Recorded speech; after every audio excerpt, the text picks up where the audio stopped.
Το πρώτο πάτημα η επιστροφή. Μια παρανομή εικόνα, ποτέ δεν θα διαλυθεί αυτό. Καταστροφή στην εκεί και στα στόματα ραφή. Ποιος είχε δίκιο τελικά τώρα θα αποδειχτεί να αυτή νομίζω μέσα από το στόμα. Κι αφήνω πίκρα αντί για γλύκα από την ήττα αυτών που τα βάλανε με το β. Κάτσε καλά, δεύτερη ευκαιρία δεν έδωσα πουθενά. Έψαξα βαθιά στο εσωτερικό εγώ μου και πέταξα το δαίμονα που έκρυβα στο μυαλό μου. Δεν έδωσα σημασία, μα έδωσα αξία σε άτομα που τους κυριαρχούσε η προδοσία. Στην ουσία ήτανε μια εμπειρία. Τους έκοψα το θάρρος και κλείσα την ιστορία.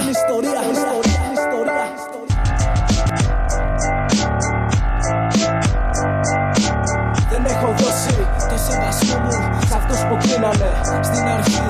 Ίσως προς ίσως στο πάτο μείνανε και δυστυχώς είδανε την αλήθεια. Κατάματα για θυμίσου ήρθανε τα 4 γράμματα.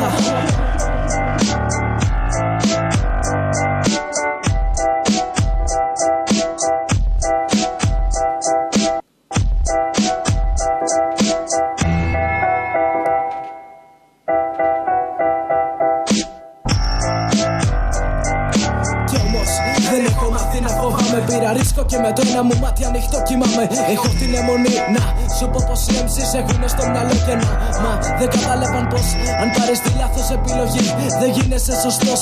Και δυστυχώς προσπάθησες να κάνεις αυτό που λένε τόπα. Μα έπεσες γκρέμι, τσακίστηκες, εγώ σου το είπα. Μέσα από το δρόμο με ρίμες σκοτώνω, δηλώνω πως από στο μόνο και περικυκλώνω το θρόνο. Έχω να πω πολλά ακόμα, θα βάλω πόμα στο στόμα που άνοιξε η κάθε βρώμα. Κι όσο είμαι παρανομή εικόνα θα τρώτε χώμα. Καταπατήσαμε MCs, δοκιμάσατε κι εσείς. Κοίτα με στα μάτια μου και θα δεις το αλάνι μου. Ψάξε με, νιώσε με και θα καταλάβεις πως η ζωή μου θα σβήσει όταν τελειώσει το μελάνι μου.